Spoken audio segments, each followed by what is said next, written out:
आप चाय पिए, मैं आपके शू पॉलिश कर देती हूँ। हैं? बैठो।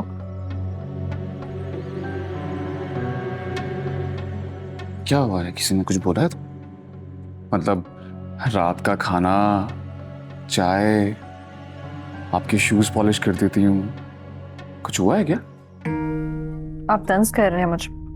नहीं, मुझे तो हैरत हो रही है कि 2 दिन पहले तुम मुझसे लड़ रही थी और आज तुम। तो अब क्या हम सारी जिंदगी लड़ते ही रहेंगे? आखिर ख्याल तो मुझे ही रखना है ना आपका। मुझे लगता है कि इसका सारा क्रेडिट आप ही को जाता है, क्योंकि उनकी वजह से ही तुम्हें इस घर की अहमियत का एहसास हुआ। घर की अहमियत का एहसास है मुझे पहले से।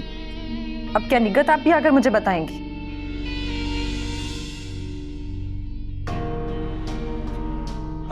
निगत आपी से याद आया कि अम्मी का फोन आया था मुझे, वो निगत आपी की दावत करना चाह रही है। हम कल चलेंगे अम्मी की तरफ। अच्छा, आप ही तो काफी दिनों से आई हुई है, तुम्हारी अम्मी को अब क्यों ख्याल आया है?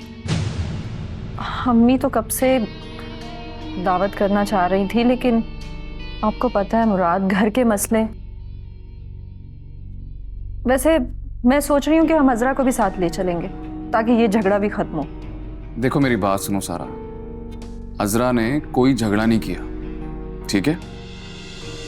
और तुम्हारे भाई को ना शादी करनी ही नहीं चाहिए थी, क्योंकि वो इस लायक ही नहीं है। ना उसे कोई काम करना आता है, ना वो कोई कारोबार कर सकता है।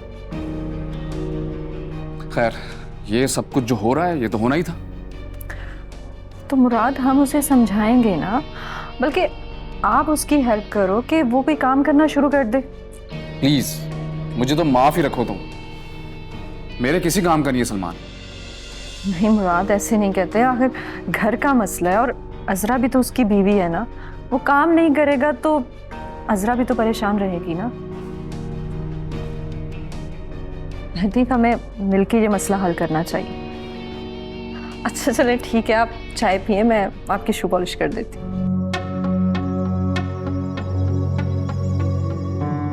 Thank you.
हेलो। हेलो अभी, कैसी हैं आप? मैं वैसे ही। खैर तुम बताओ, वो तुम्हारी निगत आपा कैसी है? अभी मैं आपके कहने के मुताबिक ही चल रही हूँ। मुश्किल तो बहुत हो रही है क्योंकि मुराद का रवैया तंजिया होता है निगत आपी की वजह से, और दूसरा वो सलमान से इतना चिढ़ता है। उफ हो सारा, ये थोड़ा सा बर्दाश्त कर लो। अब तुम्हें उसे इस तरह से मुट्ठी में करना है कि उसे निगत से चिढ़ हो जाए। वैसे तुमने निगत को अजरा के बारे में बताया क्या? कर लूंगी आप भी, बहुत एहतियात से काम लेना पड़ रहा है।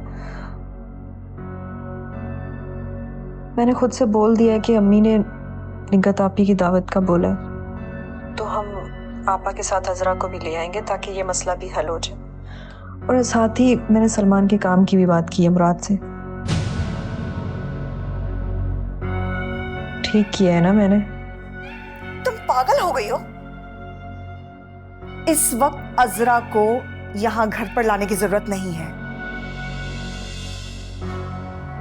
जब तक कि सलमान अब्बू के पास नहीं चला जाता, उसे सलमान से दूर ही रखना है। और मुझे एक बात बताओ, ये तुमने मुराद से क्यों कहा कि सलमान उसके साथ काम करेगा? अब्बू का कारोबार है ना। आप ही, मुझे जो समझ में आया मैंने बोल दिया। गलत किया तुमने। तुम्हारी समझ में, देखो मेरी बात सुनो, ना निगत को यहां लाने की जरूरत है और ना ही अजरा को। उन्हें वहीं रखो और लड़वाओ, झगड़ा इतना बढ़ाओ कि मुराद खुद बेजार होकर उस निगत को अपने घर से निकाल दे। तब तक सलमान भी अबू के पास चला जाएगा, फिर तुम्हारी दोनों से जान छूट जाएगी। उसके बाद अजरा को मैं देख लूंगी, फिर वो जाने और मैं। उसका बंदोबस्त मैं करूंगी। अभी अब तो मैंने बोल दिया ना मुराद को, अब क्या मैं मना कर दूं उसे? मना कर दो, कोई भी बहाना कर दो, बस प्लीज यार उस औरत को यहां लाने की जरूरत नहीं है। मुझे उससे ना चिढ़ सी हो गई है। जब से उसने मेरी पर्सनल लाइफ के बारे में बात की है ना, मुझे उसकी शक्ल तक देखना बर्दाश्त नहीं है। और तुम उसे यहाँ घर पर दावत देती फिर रही हो। मना करो, वो यहाँ नहीं आनी चाहिए। आई बात समझ में? और जैसा तुम्हें मैंने कहा है ना, बस वैसा करना।